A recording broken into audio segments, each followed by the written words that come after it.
led by architect and director Daniel Burnham. And Daniel Burnham? Lighting up over 100,000 bulbs. Dead. American history. Destroyed. Tartaria. And we're not done yet.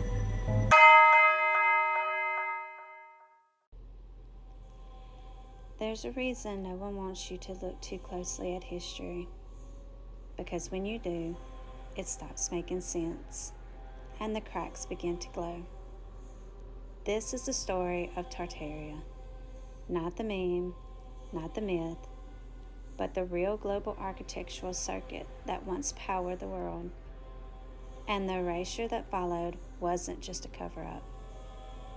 It was a crime against humanity, against children, and against memory itself.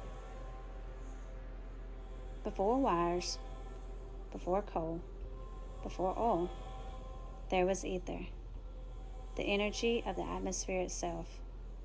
The ancients knew it. The Vedas called it Akasha. The Greeks called it ether. And Tartaria, they used it. This wasn't fuel you dig out of the ground. This was energy that surrounded us, always present, always moving, always available. Ether was drawn down by copper domes, shaped like capacitors. Towers and spires acting as receivers. Water system used the ground to amplify the current.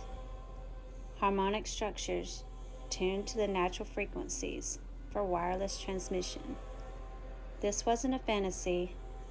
This was Tesla's dream, and maybe his rediscovery. Nikola Tesla didn't invent the ether. He remembered it. He proved it at Colorado Springs. He showed it at Wardenclyffe. He told Morgan, "I can give the world free energy." And what happened? They pulled his funding, seized his lab, destroyed his papers, labeled him unstable. Because Tesla wasn't just building a tower. He was about to accidentally reconnect the system that had already existed. Tartaria wasn't a future we never reached. It was the past they buried. Tartarian architecture wasn't just pretty. It was purpose-built. Every major building was part of a network. Domes collected atmospheric energy. Spires and towers tuned into it. Iron rods grounded it. Pipes under buildings moved water to charge and stabilize it. Ornate interior chambers echoed with natural renaissance, healing, calming, harmonizing. The cities were laid out like motherboards, not randomly, but precisely. Star forts, circular street patterns, central obelisks. You weren't just walking through a city, you were walking through a machine. Still standing all over the world. St. Petersburg, Russia, entire districts of impossible stonework. Samarkand, Uzbekistan, geometrically perfect temples and blue domes. Paris, pre-modern technology buried in classical disguise. Chicago, USA, the white city that appeared and vanished like magic. Philadelphia, buildings older than their claimed construction dates. India, pre-colonial structures with Western design but no logical builders. Japan, Thailand, South Korea, domed circuit temples and towers. Algiers, Morocco, Istanbul, and Greece, old world remains with no matching modern tools. Australia, entire cities with Roman footprints despite late founding dates. Argentina and Brazil, old world, statues, fountains with no paper trail. The architecture matches, the technology matches, the silence matches, and they call it coincidence. When they couldn't repurpose enough buildings, they turned to something darker. They held world's fairs, global showcases of impossible architecture that they claimed was temporary.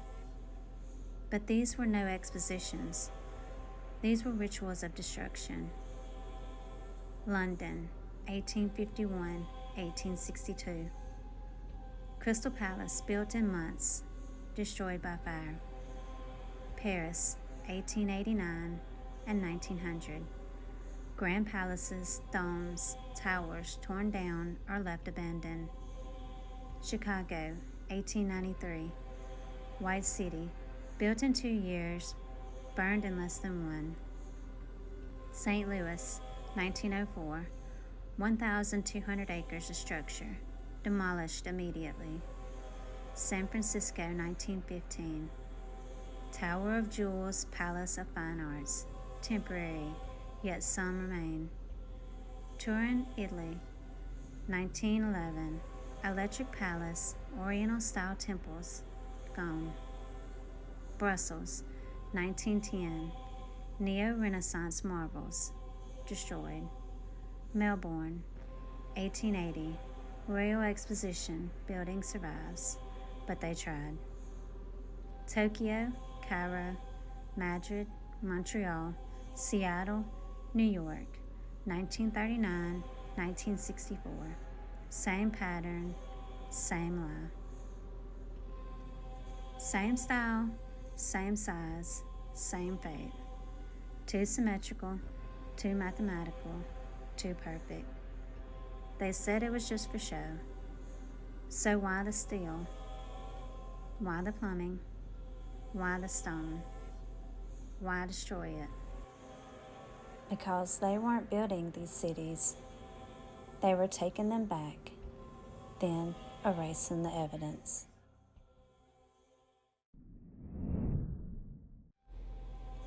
Then they started wars.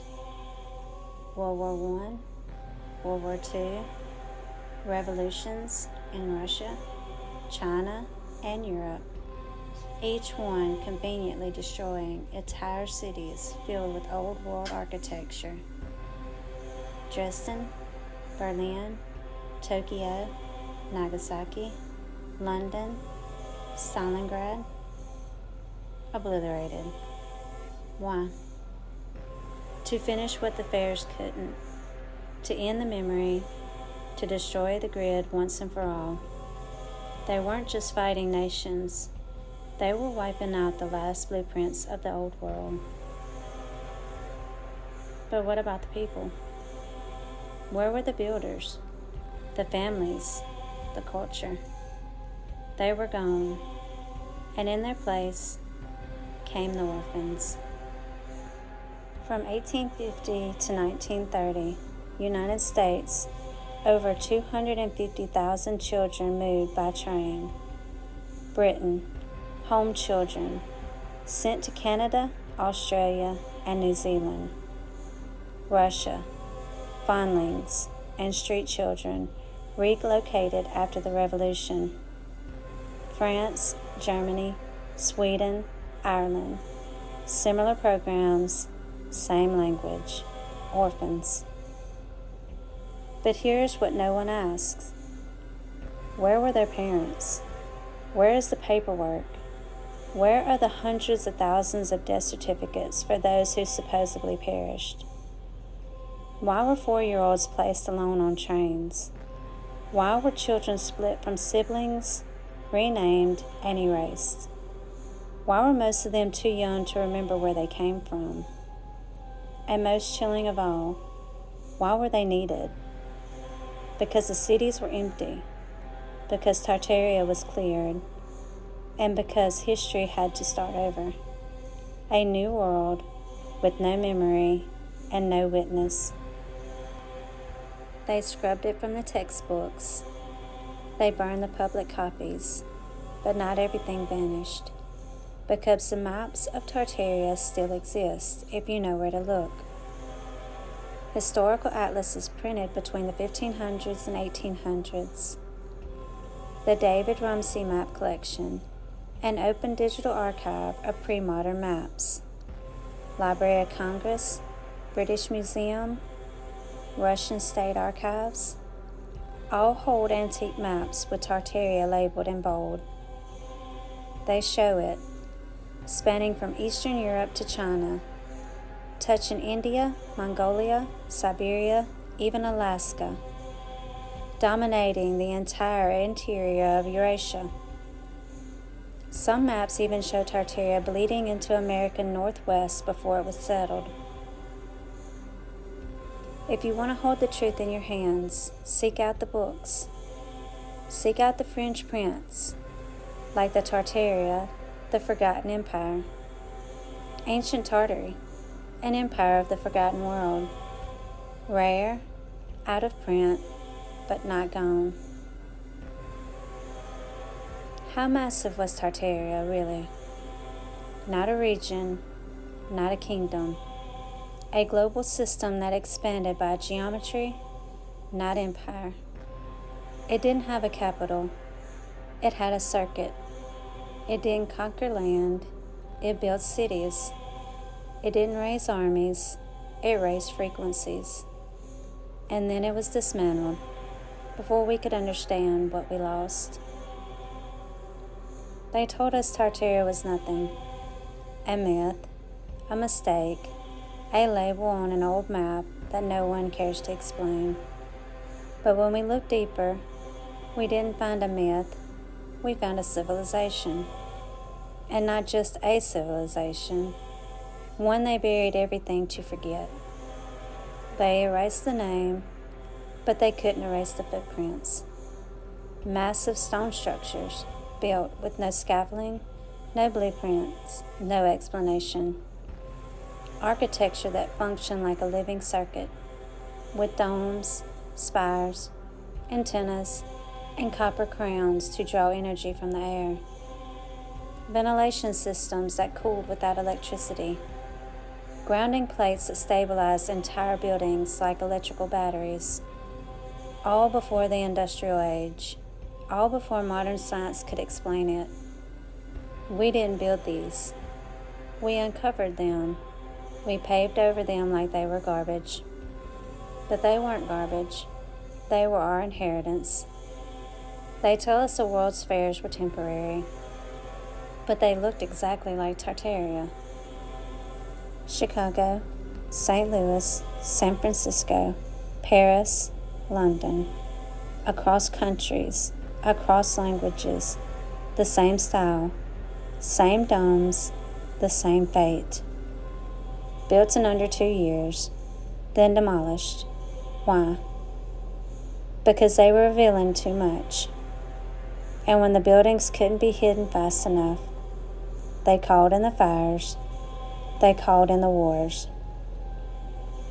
And we haven't even touched what they did to the people. The orphan trains, the fondling homes, the relocation programs that moved hundreds of thousands of children across countries with no paperwork, no explanation, no trace of the parents that they came from. Where were the mothers? Where were the fathers? Where are the records? You don't get millions of orphans without a disaster, and you don't move them in silence unless you're erasing something. They weren't just repopulating cities. They were reprogramming humanity. We were told to forget Tartaria, that it was fiction.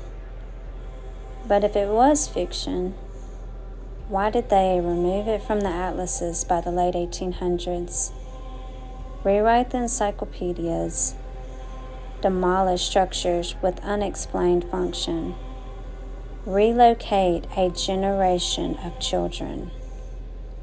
Why the panic? Why the silence? Why the effort? Because Tartaria wasn't a myth. It was a memory. One they couldn't afford us to keep. So what did they take from us? Everything. Our understanding of energy, our cities, our technology, our history, and maybe most painfully, our people. But they didn't count on one thing. We remembered. In ruins, in stories, in blueprints, in basements, in old books, in strange maps, in the faces of children who never knew where they came from. We remembered, and now we're saying it out loud. Tartaria was real. They took it from us, and now we want it back. Not the buildings, not the symbols, the truth, and the power that came with it. This is History's Yapping, and we're not done yet. If you enjoyed this polished retelling of progress and civilization, And if you're questioning what's really been buried under the official story, then don't forget to like the video, share it with the ones who aren't afraid to ask why. follow and subscribe for new episodes uncovering forgotten marvels. And the history that still yaps beneath the ruins. Because the past isn't silent, it's yapping.